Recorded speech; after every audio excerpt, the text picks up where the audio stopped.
فالآن باشروہن وابتغوا ما کتب اللہ لکم وکلوا واشربوا، اب سحری کا حکم آ گیا،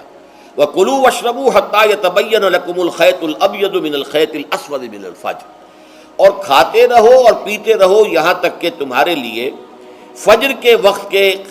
اعتبار سے سفید ڈوری سیاہ ڈوری سے بالکل علیحدہ ہو جائے۔ اصل میں اس کو بعض صحابہ نے تو سمجھا کہ یہ لغوی معنی اس کے لیے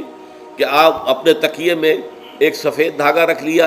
اور ایک کالا رکھ لیا، اور دیکھتے رہتے تھے جب یہ سفید اور کالا علیحدہ علیحدہ نظر آنے لگے تو پھر روزے کا رکھنے کا وقت شروع ہو چکا اور اب کھانا پینا بند کر دیا جائے۔ فرمایا گیا یہ مراد نہیں ہے، یہ جب پاؤں پھٹتی ہے تو اس کے اندر ایک سفید سی لکیر جو ہے افق کے اوپر آتی ہے، یہ ہے مراد کہ وہ جو سفید لکیر ہے وہ ظاہر ہو جائے اور وہ رات کے اختتام کا گویا کہ ایک اعلان اور علم بن جائے۔ تو وَكُلُوا وَاشْرَبُوا، اب اس کی جو ہے بڑی تاکید کی گئی ہے، تَسَحَّرُوا فَإِنَّ فِي السَّحُورِ بَرَكَةٌ، سحری ضرور کیا کرو، اور یہ در حقیقت برکت کا ذریعہ ہے۔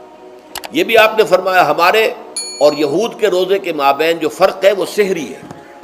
یہ سحری چونکہ روزہ جو ہے وہ فجر سے لے کر اور غروب آفتاب تک ہے، طلوع آفتاب سے نہیں، فجر سے، جبکہ وہ سفیدہ سحر جس کو ہم کہتے ہیں نمودار ہو جائے۔ طلوع آفتاب کا بھی 1.5 گھنٹے بعد ہوگا کہیں جا کر، لیکن اس وقت جو ہے روزہ شروع، غروب آفتاب پر ختم۔ اس حوالے سے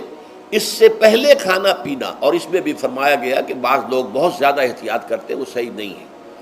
اس لیے کہ فجر کے لیے اذان جب دیتے تھے تو اس میں بعض حضرات ذرا جلدی کرتے تھے۔ حضور نے فرمایا کہ نہیں دیکھو یہ ذرا جلدی کر دیتے ہیں، اگر تم میں سے کسی کے ہاتھ میں پیالہ ہے، ابھی وہ کچھ کھا رہا ہے، اذان ہو گئی ہے، تو وہ اپنا پیالہ پورا کر لے۔ اس میں بھی تشدد کی ضرورت نہیں،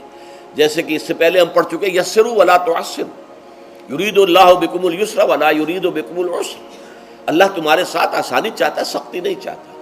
تو اسی طرح فرمایا وَكُلُوا وَاشْرَبُوا حَتَّى يَتَبَيَّنَ لَكُمُ الْخَيْطُ الْأَبْيَضُ مِنَ الْخَيْطِ الْأَسْوَدِ مِنَ الْفَجْرِ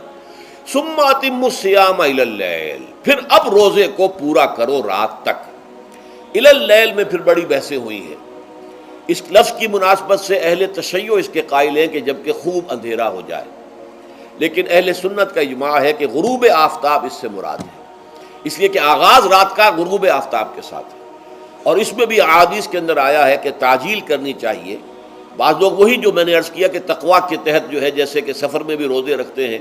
یا 104 بخار کے درجے میں بھی وہ روزہ قضا کرنے کو تیار نہیں ہوتے، ایسے ہی وہ تاخیر کرتے ہیں اپنے تقوی کے حساب سے، کہیں ایسا نہ ہو، کوئی غلطی نہ ہو جائے، کہیں یہ نہ ہو جائے، کہیں وہ نہ ہو جائے، تو پھر اس کے اندر وہ افطار میں، تو آپ نے فرمایا کہ قوم جو ہے اسی وقت صحیح رہے گی جبکہ وہ افطار میں عجلت سے کام لے، یعنی سحری کے اندر بہت زیادہ جلدی کرنے کی ضرورت نہیں، اگر اذان ہو رہی ہے اس کے دوران بھی اگر کچھ کھا پی رہے ہو تو کھا پی لو، مکمل کر لو۔ اسی طریقے سے افطار کے اندر جو ہے وہ تاخیر کرنے کی ضرورت نہیں، سورج کے غروب کے ساتھ افطار کر لو۔